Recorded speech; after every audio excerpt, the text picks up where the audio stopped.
Sheléa, welcome to MUSE. We're really happy to have you on the program today. You have an amazing voice, and I've been following your career for a long time.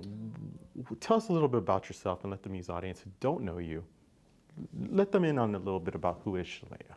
Well, first off, thank you so much for having me. I'm so excited. I'm just a little girl who has always loved singing, and I'm just pinching myself that I get to do it for a living now. I come from a gospel church background in terms of just the core of like my sound, but there's a lot of layers of jazz and R&B and and I get to kind of use them depending on who I'm with. So if I'm with Quincy, I'll do the Tamia, You Put a Move in My Heart, which is like classic R&B. I'll do Misty, from Sarah Vaughan with a 65-piece orchestra. If I'm with David Foster, I'll do the Whitney Houston stuff.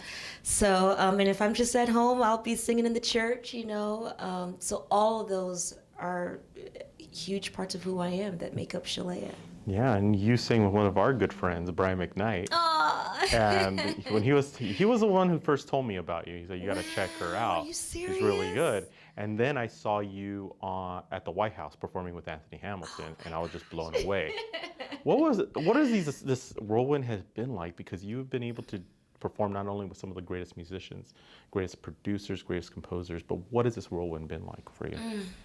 Sometimes I can't believe it's my life. I feel like it's a dream. When I performed with Anthony Hamilton, that was actually the second time I performed at the White House. The first time, it was a tribute to Burt Bacharach and Hal David. They were getting the Gershwin Prize. So I'm like, do I really get to perform twice for President Obama and Michelle Obama? Like, who gets that opportunity twice? And the first one, happened when I didn't have management, didn't have an album, didn't have anything. It's just one of those things where, God just opened that door. And, even working with Quincy Jones, traveling with him and having Stevie Wonder as a mentor and a friend on my album, it's like I'm constantly pinching myself, It's been a beautiful, beautiful journey and a whirlwind for sure. Yeah, and to be considered Quincy Jones' protege. That is like, young folks know him as a producer, but people don't remember that he was a musician who really put together some amazing pieces. Absolutely. What is it like to have that type of mentor where he's not only a producer, he can get behind a piano and literally help you with certain songs and really develop something? He's 86 years young, and he is such a source and a deep well of not only just inspiration, but wisdom. And that's what I love about him so much is he'll be in a room full of people. I mean, notable people. Anytime he has something in his home, it's like it's all, A-list people from all walks of life, athletes, actors, and directors, and fashion editors, and just, it's amazing. But when he's having a conversation with you, you feel like it's just you and him. He gives you his undivided attention. He lets you in on personal stories.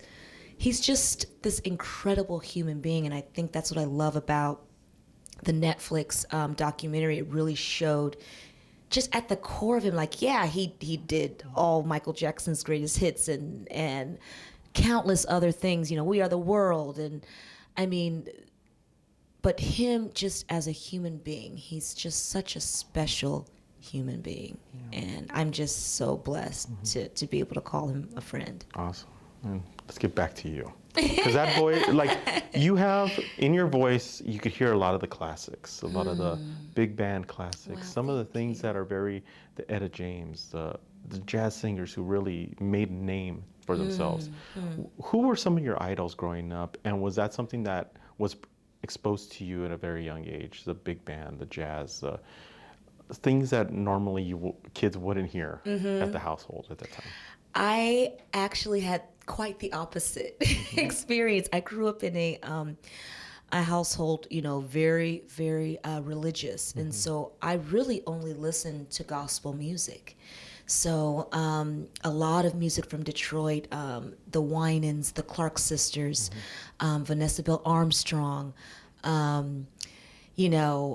Tremaine Hawkins, the Hawkins family, the Take Six, Commission. That's like that's really who raised me. And so as I got older, I had to kind of play catch up. I remember first time hearing like Anita Baker, I was just like, what is this?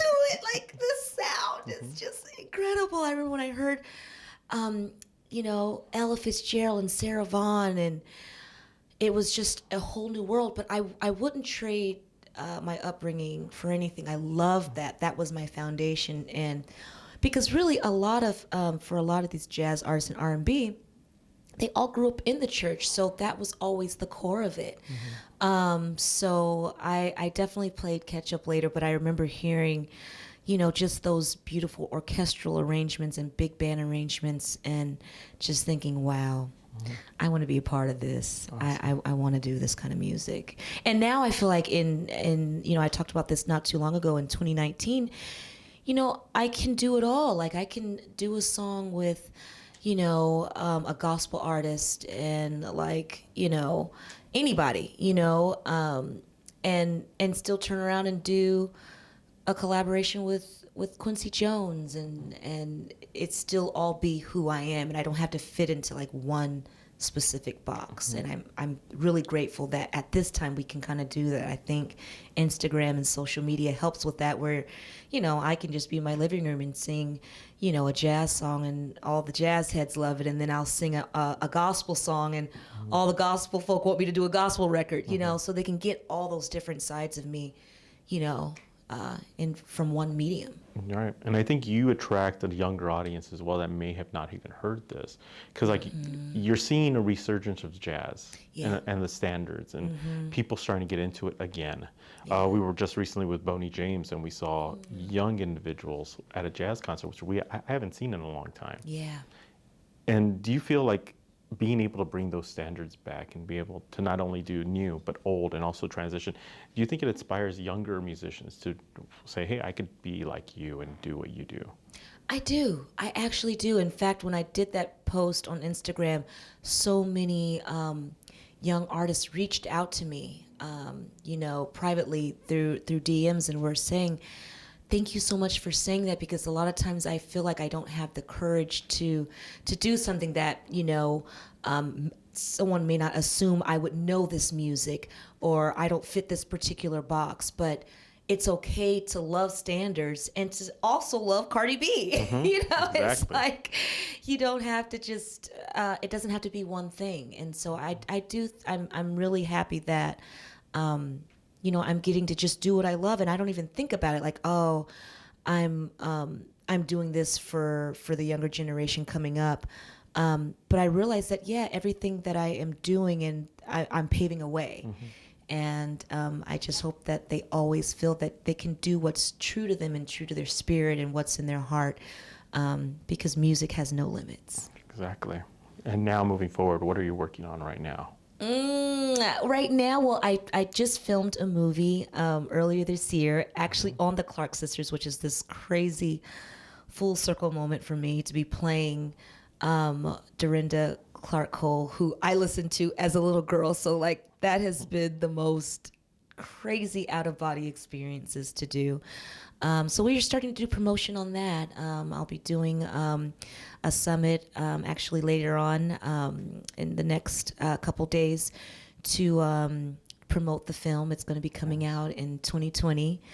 And then I'm also just touring my own shows. I'm going to Detroit also in a couple days. And I'm also just putting out singles. And I think right now there was a time where I would just like want a complete album.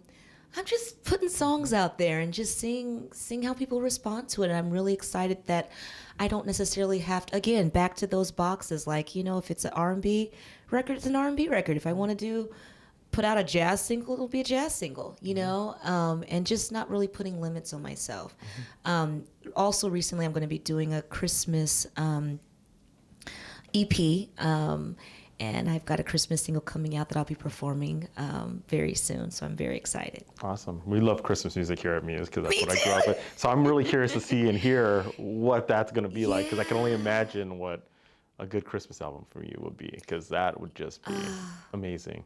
I just Amazing. love Christmas, and I remember like wanting to be an artist just to do a Christmas album. So this is, it's going to be an EP though, just 5 songs, and then next year, the following Christmas, I'll do like a full Christmas album. But Well, 5 songs are good enough. At 5 least you get songs something. are good. At least you get a nice little taste yeah, to get it going. It's exactly, exactly. But the one thing that it's kind of the downfall of living in LA is that we never see it snow. So that we kind did of last year though. Yes, Remember? we did. It was like the 1 year in 40 years that we actually saw snow. Yeah. But when you hear that nice Christmas music, but when you're here in Southern California, it's kind of a little different because we're sitting on the beach building sand snowmans instead of ice snowmen. You know, I mean, it's 95 degrees and it's the end of October, so Exactly. I mean, that's our California experience. Exactly.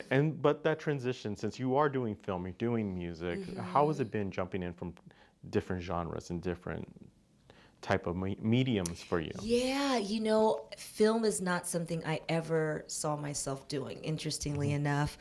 I did have this one friend who told me, he's like, you're gonna do movies, but I just loved music so much, I never thought I would find something that I loved. The way I do, you know, the way I feel about music, but I caught the bug. Everybody says they catch it, but I really did. I caught that bug, and I had such a wonderful experience. Because it really is very similar to singing. It's almost like singing in the studio. You know, you do take after take. You know, they make sure they have it from each angle. You know, as opposed to singing live, probably is more like theater. You know, to where it's like you're in the moment. That's the take. If the take wasn't good, that doesn't matter. It's out there for all the world to see. You can't take it back. So acting, you know, you feel that, man, I can perfect this. I can do a few takes to make sure I get the right one, and just like singing, which is storytelling. You know, songs are just nothing but incredible stories when it's a good song. And that's what acting is. It's bringing someone's story to life through your movements, through your words. So once I figured out how similar it was, it clicked for me, you know, because in the beginning it was like I had no frame of reference. I couldn't tell when I was doing well. I couldn't tell when I was like bombing. And that was so uncomfortable for me because, you know, I've been singing literally all my life. And so I realized that, man, I've been really operating 98, 99% in my comfort zone. You know, I know I've become a master at what I do because I've been doing it for so many years. I put in those thousands and thousands and thousands of hours they say that you become a master. So going into acting, it was very humbling, you know, to not know, just not having your footing. But once it clicked and I was able to make that connection, because the art is very, very similar. It became so rewarding, and I had such a great time. It was amazing. Awesome. Next question. Favorite venue to sing at? Around the country, which one is probably the best for you? Oh man, best venue. I would have to say the Kennedy Center. Yeah, they've got that down to a science.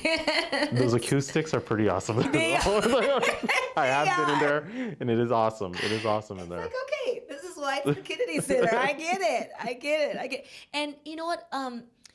And it's also, you know, who's running the sound too. But I do remember enjoying Madison Square Garden too. I was touring with Stevie Wonder for a couple years. We were doing Songs in the Key of Life tour, and I do remember that feeling very, very special as well. Yeah. And last question to close it off, because we have mentioned Stevie Wonder very much, and we've met him a few times at NAMM. Oh. And he's such an amazing musician, especially even now. As he's getting older, he becomes even better. Yeah. How does that happen? Exactly. I really don't know. I have to add one more little thing. Like, he was singing all of those songs in the Key of Life, in the original key. So how do you do that? Exactly. Yeah. Especially as your voice changes as you grow older. That's right. What have you taken from him? Because you have the Quincy side, but Yeah. Stevie Wonder's a different cat. Yeah. What have you taken from him, and which you use now every day? I'm going to try to say this without getting emotional, because, you know, there's certain people that come in your life, and you know, I remember listening to Stevie Wonder as a child. As I told you, I grew up listening to gospel music only. But there were two people that I was able to listen to. One of them was Whitney Houston, who is also a very huge influence in my life, in my voice, my approach, and Stevie Wonder. So I remember watching Stevie Wonder, you know, that was one person that we would all crowd around the TV and watch. And so I remember how My Chanté Moore and, you know, You're the Sunshine of My Life and Golden Lady, I remember how that would make me feel. Like when I would listen to it, like you actually feel warmth listening to him, and his voice is just something that's built in to his voice. And then when you meet him, being around him, his spirit feels exactly the same way as his music makes you feel. And, gosh, why am I emotional? That is so rare. That's so rare to find someone whose spirit matches their music and maybe might even exceed it, you know. And I have never heard him speak an ill word about anyone. You know, he'll joke around. I mean, we joke and we have our time, but he just oozes love. And I remember in every show that we would do in the Songs in the Key of Life, there was so much that was happening in our world, you know, the police brutality, and he would just literally just cry every show, and he's begging us, like, just please, just love each other. You know, we would open the show with Love's in Need, you know, because we would literally do the album from track 1 all the way down, the same order, same everything.